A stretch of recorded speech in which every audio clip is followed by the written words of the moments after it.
What if stupidity isn't the absence of intelligence, but the surrender of it? What if the greatest danger to human civilization isn't found in the cruel, but in the mindless? Machiavelli understood something most people still refuse to face. It's not evil that ruins empires. It's stupidity, dressed in virtue. You see, stupid people don't know they're stupid. That's what makes them dangerous. They act with confidence, speak with certainty, and destroy with good intentions. They march proudly under banners of morality, believing they're saving the world, when in reality, they're feeding the very system that keeps them powerless. Stupidity isn't about IQ. It's about surrender. The decision to stop questioning. When people give up thinking for themselves, they become instruments of control, tools used by others who understand power far better. Society has mastered the art of turning free minds into obedient ones. From the classroom to the workplace, you're taught to comply first, question later, if ever. You memorize, you obey, you repeat, and somewhere in that process, your ability to think independently begins to rot. Machiavelli would look at this world and smile, not with joy, but with recognition.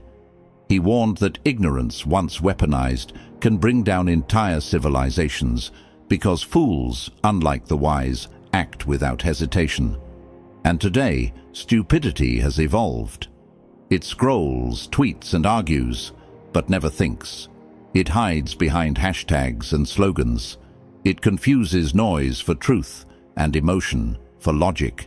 The tragedy: the intelligent few, the ones who still think, are called cynical, arrogant, or even dangerous, while the obedient are celebrated as good citizens.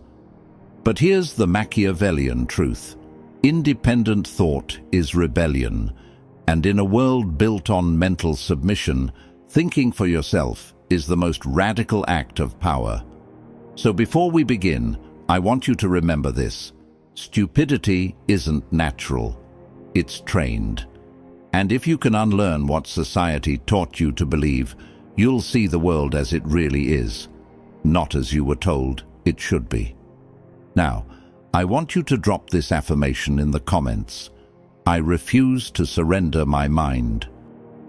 Number 1, stupidity is not born, it's built. No one is born foolish. Every human begins with a mind full of curiosity, a hunger to understand, to explore, to question. But over time, something starts to happen. That spark of curiosity gets replaced by a quiet obedience. People learn not to think freely, but to follow what they're told. They stop searching for truth and start memorizing answers. The world teaches them that acceptance is safer than awareness. Slowly, thinking becomes a risk, and silence becomes a strategy for survival. From an early age, most people are trained to follow patterns, repeat after the teacher, copy what works, agree with the majority. This is how stupidity is built, not by nature, but by design. It grows every time someone chooses comfort over curiosity. When a person stops asking why, they begin to lose the ability to see how. And once that happens, they stop being individuals. They become echoes, repeating what others say, believing what others believe, doing what others do. Machiavelli once said, "The prince controls not the wise, but the obedient." What he meant was that true control doesn't come from power over people. It comes from the ability to make them stop thinking for themselves. When someone no longer questions what they hear, they become easy to direct, easy to please, and easy to deceive.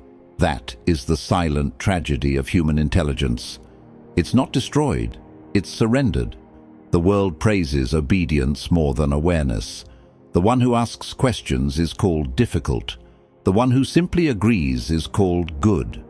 And this false idea of goodness keeps people trapped in ignorance.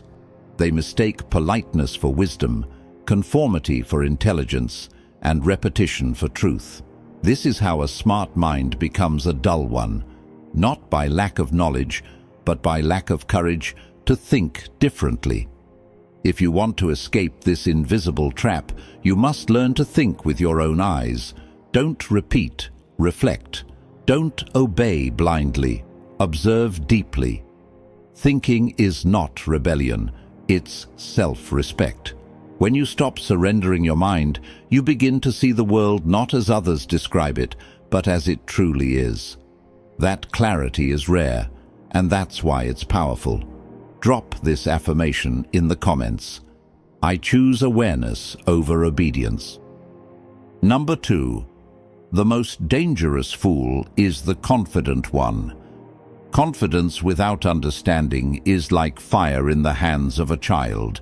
It burns everything it touches.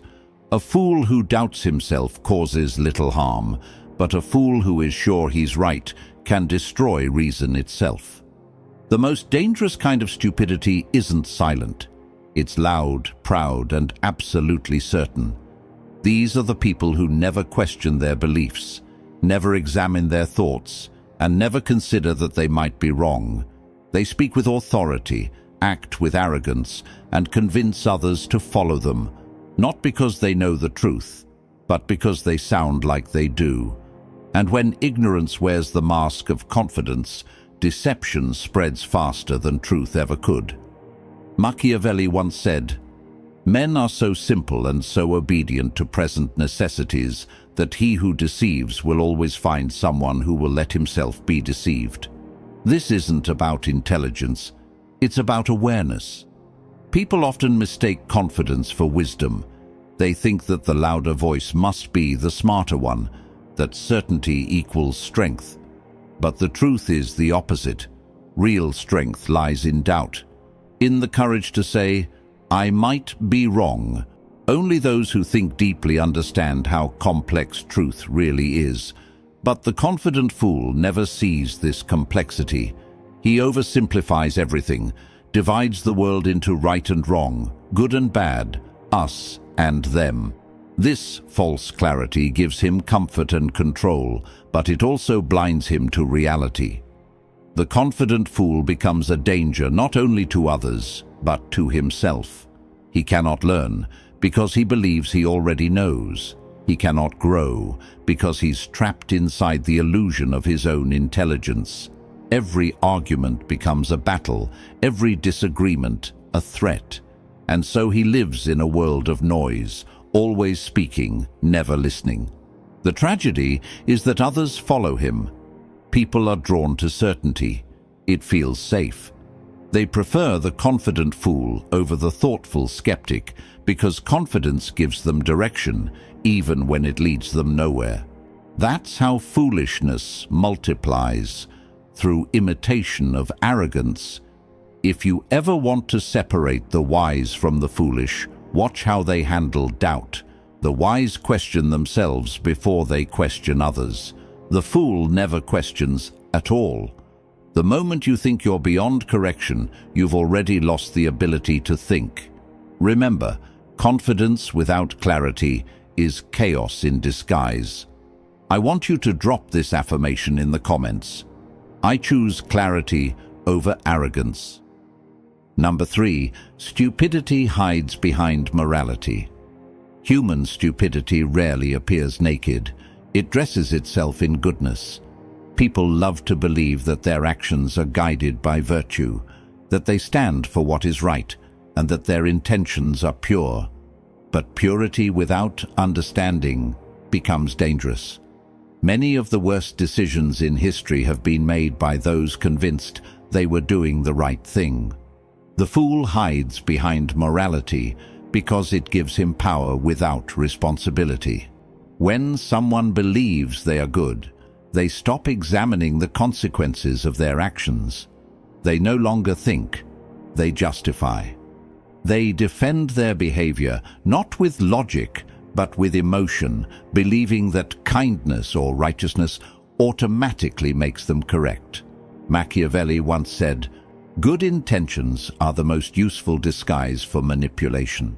He understood that moral certainty blinds people faster than greed ever could.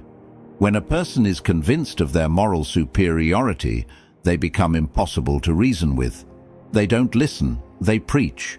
They don't think, they feel. And once emotion replaces thought, stupidity takes command. The problem isn't morality itself. It's the illusion that morality makes you intelligent. Goodness without awareness becomes control, and compassion without boundaries becomes weakness. The fool believes that being kind is the same as being right, but it isn't. Real morality demands understanding, not blind emotion. It requires awareness of impact, not just intention. Yet the modern world rewards shallow virtue. People rush to display how good they are, how caring, how tolerant, but very few take time to think about the truth behind their beliefs. This creates a culture of moral signaling, not moral strength. People begin to compete in goodness instead of understanding, and soon stupidity hides beneath the language of virtue. The wise person stays silent while the self-righteous shout the loudest. That's how intelligence becomes invisible, buried under the noise of fake goodness. The fool does not know that his morality is only a shield for his ego. He needs to feel righteous because it gives him worth. But morality without reflection is just arrogance in disguise. True integrity doesn't need to announce itself. It shows through quiet awareness and balanced thought. Machiavelli would remind you that morality becomes dangerous when it stops asking questions. When you believe you're always right, you stop learning, and when learning ends, stupidity begins. So never let your goodness blind your reason. The most intelligent act is not to appear righteous, but to stay awake. Now, I want you to